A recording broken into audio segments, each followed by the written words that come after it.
Alors pourquoi la A10? Parce que nous sommes au départ une association d'aide aux dyslexiques, mais que depuis nous avons élargi nos prérogatives à toutes les formes de dys quelque chose, et que la plupart des associations en France aident les dys de façon théorique pour les problèmes scolaires, mais non dans une prise en charge pratique, globale, de tous les problèmes ou difficultés qu'ils ont dans leur vie quotidienne.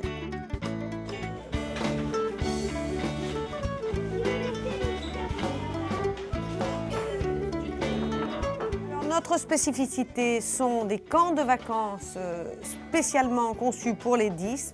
Donc le principe est de grouper les compétences en passant par la musique, en passant par le sport, en passant par la compensation, en passant par la rééducation, de façon très condensée et de façon à créer une décharge électrique et un virage à 180 degrés.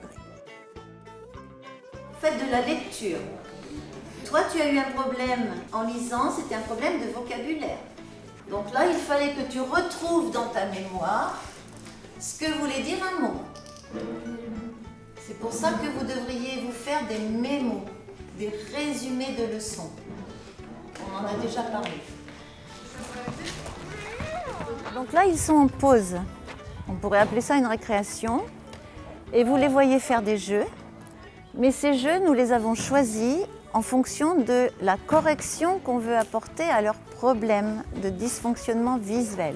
Tout ce qui est jeu de cible, tout ce qui est jeu de tir, ça les rééduque naturellement.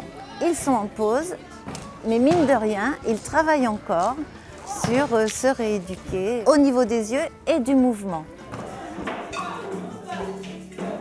Alors, le concept qu'on développe dans cette colo, c'est travailler sur le fonctionnement cérébral différent des dyslexiques et des dysorthographiques ou dysgraphiques, enfin dys, tout ce qu'on veut, pour les remettre à flot à l'école et en même temps travailler leurs capacités. Ils ont 30% du cerveau qui marche en plus que ceux qui ne sont pas dyslexiques. Ces 30% ne sont pas stimulés à l'école, donc ça crée des symptômes.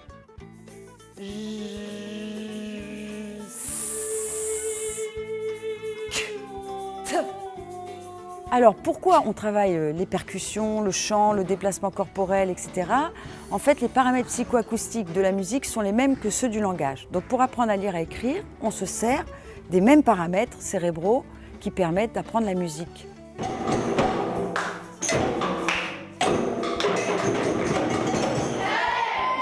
Entre la maracas et le djembé, c'est pas le même rôle, c'est comme entre le verbe et l'adjectif ou l'article.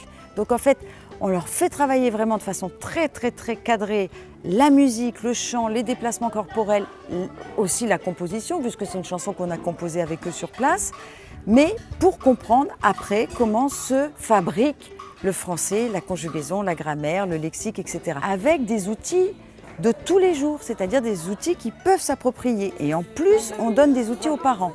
Ce qui permet à l'enfant de sortir de la colo en étant déjà beaucoup mieux dans sa peau, en étant capable d'être meilleur à l'école et surtout de se projeter dans l'avenir. Tu lis 2 fois plus vite comme ça. Bravo, respect.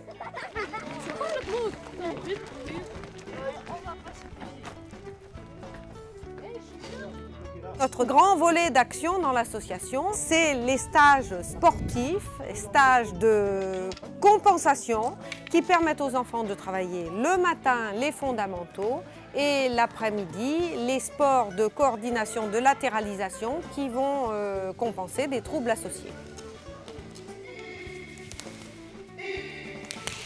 Donc ces ateliers servent pendant les stages à latéraliser mieux les enfants. Pourquoi? Parce que les enfants n'arrivent pas à reconnaître la gauche et la droite. L'avantage qu'il y a avec le karaté, avec tous les sports comme le tir à l'arc, comme l'escalade, ce sont des gamins qui sont obligés d'avoir une attention toute particulière parce que là, ils ont un problème devant eux. Type 2, c'est bien. Grâce à ces stages, on va déclencher la mise en place des compensations de façon pérenne, c'est-à-dire que les enfants vont partir avec une méthodologie, vont partir avec l'assurance qu'ils peuvent s'en sortir, l'assurance qu'on les a compris quelque part, et ils vont pouvoir l'appliquer à l'année pour devenir des adultes équilibrés parce que la plupart d'entre eux ont un très gros potentiel.